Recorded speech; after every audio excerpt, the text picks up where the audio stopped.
por que você defende tanto a igreja? Sabe por que eu defendo a igreja? Em primeiro lugar, eu não defendo a igreja é de Cristo. E Deus não precisa de advogado, precisa de testemunha.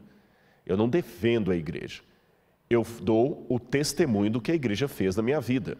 E eu repito para você, eu já falei isso em outros sermões e repetição é aprendizado. Eu tive decepções com a igreja. Eu vi na igreja bons e maus exemplos. Eu vi vícios e virtudes. Recebi fogo amigo, a ponto que eu posso testemunhar para você que em algumas situações, principalmente dentro do corpo ministerial, às vezes a obra é o único exército que atira nos próprios feridos. E por que eu não desisti da igreja? Por que apesar de todas essas experiências negativas, eu falo bem da igreja? Por sua causa. Isto, por sua causa, por causa da Bene. Há muitas pessoas na igreja que sempre me trataram muito bem, com muito carinho. E eu aprendi algumas coisas na vida. Em primeiro lugar, eu não vou ser oculista de remela. Hoje na internet eu vejo, eu até coloquei isso no meu Instagram esses dias, há pessoas que são especialistas em ser oculistas de remela. Ele não vê a íris do olho, ele só fica pegando a remela ali, jogando, com ironia. A remela, a remela. Em segundo lugar, eu aprendo que, de acordo com a Bíblia, eu tenho que denunciar são os pecados do mundo. É isso que eu tenho que denunciar. Eu tenho que me posicionar contra o mundanismo, contra essas coisas. Agora, ficar só detonando com a igreja, que é a menina dos olhos de Deus, é um pouco perigoso. Sabe por quê? Eu vou dizer você por quê. E eu estou tomando o exemplo da Bene aqui apenas para criar o quebra-gelo do que eu quero dizer nessa introdução aqui. Se você cortar toda a floresta, é a segunda coisa que eu aprendi, eu falei, eu não quero ser oculista de remela, e eu também não quero cortar toda a floresta por causa de algumas árvores podres. Não é inteligente, principalmente numa época de ecologia, você cortar toda a floresta amazônica, porque encontrou algumas árvores podres ali, não é uma atitude muito sensata. Na igreja há problemas, mas também há tanta virtude. Se eu colocar numa balança as decepções que eu tive com a igreja e os acertos que a igreja teve comigo, pode ter certeza, meus irmãos, podem ter certeza. O prato do acerto é muito maior do que o prato do erro. Ah, e antes que alguém fale, é fácil para você, Rodrigo, você é o cara da Novo Tempo, você é da televisão. É lógico, eu sei, eu sou muito franco naquilo que eu penso. Eu sei que em muitas situações as pessoas gostam do personagem. O Rodrigo Silva do Evidências é um personagem. Quando eu digo um personagem, não estou dizendo que eu sou falso. Eu quero dizer que é um personagem naquele sentido. O advogado, quando ele está no tribunal, ele é um personagem, é diferente do advogado quando está em casa carinhando o filho dele, ou dormindo com a esposa dele. Eu não acordo falando com voz impostada. Não acordo, já pensou? Bom dia, é um prazer estar aqui mais uma vez, não é? Vocês entenderam? Mas a despeito de eu saber que muitas pessoas acabam mirando no personagem, essa igreja que eu estou dando testemunho para você, cuidou do ser humano por detrás do personagem.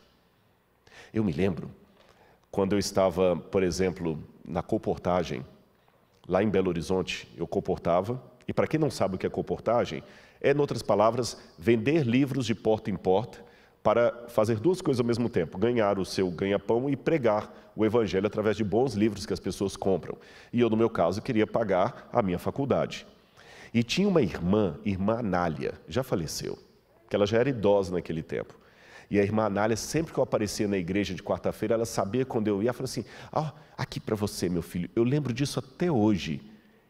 Ela chegava com um pacotinho assim de papel, um saquinho de papel, e ali dentro estavam um sabonete Gessi e uma pasta Colinos, daquela amarela, que toda vez que você escova o dente, você tem sonhos e visões. E me entregava um dinheirinho assim, aqui, filhinho. Eu não sei dizer qual o dinheiro, porque eu estou falando de 1990, 1989, ainda era o plano cruzado ainda, nem lembro qual era o dinheiro do Brasil na época, não era o real, era cruzeiro nessa época. Mas seria, se eu fizer uma conversão para hoje, é como se ela chegasse com R$50. E ela me entregava assim, aqui ó, E eu agradeci, e ela falou assim, estou investindo no futuro ministério. Deus vai te abençoar, meu filho. Se eu disser que a igreja não presta por causa daqueles que me apunhalaram, eu estou dizendo que a irmã Anália não presta. Você percebeu como é que isso é grave? Por isso que eu falei, meu amigo, desculpe. Se você está seguindo pessoas na internet que amam ser médicos de remela, desculpe, esse aqui prefere ser um oculista da íris. Não estou negando que a remela exista. Mas para que eu vou ficar preocupado com o espinho se eu tenho a rosa para cheirar? Não sou alienado. E antes que você fale assim, é vendido, é porque você trabalha para a associação, meu amigo, desculpe. Eu tenho 2 doutorados, e um pós-doutorado e 2 faculdades. Em termos profissionais, eu não preciso da Igreja Adventista.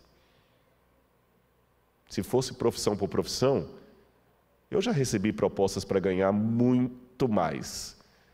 Em 2015, recebi uma proposta para trabalhar numa universidade, não vou falar qual, que o sujeito perguntou quanto que eu ganhava na obra com todos os auxílios e queria pagar o dobro para eu ficar lá dando uma aula. Então, não é por questão financeira que eu estou aqui. É que eu faço programa, escrevo livro, dou palestra. Quanto que eu estou cobrando da igreja para dar essa palestra aqui? 0. Bom, a igreja está tendo um gasto comigo, é claro. Eu estou ficando num hotel e estou comendo, porque eu também não posso pagar para trabalhar. Mas eu não cobro para dar minhas palestras. Quando eu dou palestra em igrejas evangélicas, os irmãos falam assim, pois é, mas quanto que o irmão cobra? Não cobro. É um susto. Tem uma irmã batista ali, ela sabe, é um susto quando o pregador fala que não cobra. Eu falei, não, a única coisa que eu cobro são as minhas despesas para chegar até aí. E é lógico, por ser do NASP, tem então uma burocracia para me levar, porque são muitos convites, eu não consigo atender nem 1% dos convites que eu recebo, então não é comigo, por isso que não adianta mandar e-mail para mim, é com o NASP, tem uma burocracia, porque é muita gente para atender. Vocês perceberam? Então não venham jogar na minha cara que eu sou vendido porque eu sou funcionário da associação, que você está me ofendendo. Eu acho que eu tenho um pouquinho de inteligência para poder sobreviver financeiramente melhor do que na igreja adventista. Então, meu irmão, se eu estou aqui, não é pelo salário. Se eu estou aqui, não é porque eu estou vendido como funcionário da igreja, nem porque eu sou alienado. Eu estou aqui, sabe por quê? Porque eu amo Jesus. E ele falou para mim a mesma coisa que falou para Pedro. Quando te converteres, apacenta as minhas ovelhas. Ai de mim se disser não para esse chamado. Então, com todo respeito, eu sei que até alguém falou, você estava bravo esses dias. Estou bravo mesmo, porque há uma ira santa às vezes. Eu vejo alguns até que se dizem da igreja com frases de ironia na internet, que cada um lê como quiser. Uma teologia lá, Renato Russo, que diz tudo e não fala nada. Sabe, Renato Russo? Falava só de deprê e não falava nada. Ou só aquelas frasezinhas, desculpa a expressão, tipo o padre Fábio de Mello, que vai lá e só fala aquelas coisinhas bonitinhas, mas eu já falei com os católicos, se eu fosse católico, eu não me sentiria representado por ele. Porque ele não tem coragem de falar na TV o que a igreja católica pensa sobre a homossexualidade. Só fala de aceitação, aí é fácil. Eu vou à igreja batista, presbiteriana, metodista, falo na USP, falo em lugares de ateus, de evangélicos, católicos, mas eles sabem que quem está indo ali é um adventista do 7º dia e que tem ideias diferentes. Eu não escondo quem eu sou. Eu aprendi a discordar com classe, por isso que eles continuam me chamando. Mas eu não nego a minha identidade, nem tenho vergonha dela, falando apenas as verdades que agradam, para não receber dislikes nem lacração na internet. Então é um recado dado, sim. Estou dando recado, porque eu sei que tem muita gente assistindo e eu tenho uma obrigação com Deus de pregar a verdade. Então, meu amigo, eu sei que a igreja não salva, mas aquele que salva manda eu ficar na igreja. Esse preâmbulo aqui ele é necessário porque o tempo pede esse tipo de discurso.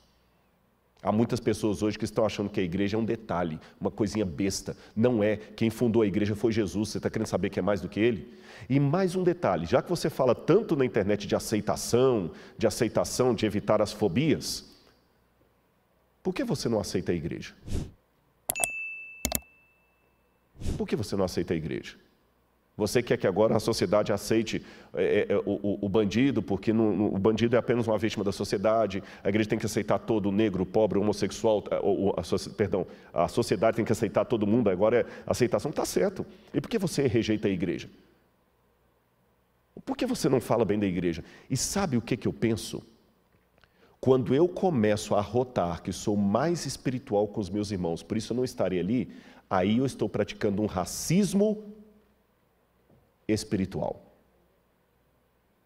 Porque o que o racista social faz? Eu não vou entrar no mesmo elevador que a empregada doméstica. E se alguém filma, curioso, né?